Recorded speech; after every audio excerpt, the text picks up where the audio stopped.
লোকের ধারণা যে ভেজ প্লেটের দাম ভীষণই কম, নন ভেজ প্লেট তো অলওয়েজ বেশি, কেননা চিকেন মাটন ফিশ এসব থাকে, কিন্তু মোটেই না। মানে আর আত্মীয় স্বজনদের কথা তো ছেড়েই দিলাম, এ বাবা ভেজ প্লেট কত আর হবে, 200-250 টাকার ভেজ প্লেট। আপনাদের আইডিয়াও নেই ভেজ প্লেটের দাম মিনিমাম টু মিনিমাম 1,500 থেকে 2,000 টাকা হয়, 2,500-3,000 টাকা পর্যন্ত হয়, যেখানে ননভেজ প্লেটের কিন্তু একটা ম্যাক্সিমাম 500, 600, 700, 800 অবধি দাম ওঠে, এর বেশি ওঠে না। তো সুতরাং এই ভুল ধারণাটা নিয়ে থাকবেন না।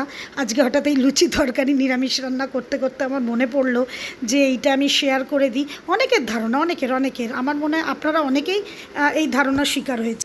কথাটা মনে পড়ে গেল বলে আপনাদের সঙ্গে শেয়ার করে দিলাম যে অনেকের এই ভুল ধারণাটা আছে। তো আজ আমি রাত্রিবেলা কাজ থেকে ফিরে লুচি আর ছোলার ডাল, মিষ্টি মিষ্টি সুন্দর ছোলার ডালটা হয়েছিল। তার কারণ হচ্ছে সোমবার আর শনিবার আমরা নিরামিষ খাই। তো গত সপ্তাহ থেকে আমার হাজব্যান্ড আবার মঙ্গলবার নিরামিষ খাওয়া শুরু করলেন।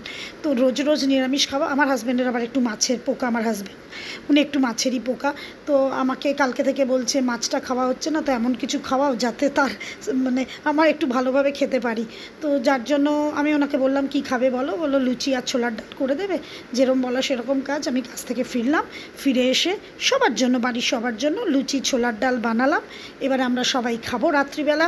All done. ভালো থাকবেন, গুড নাইট।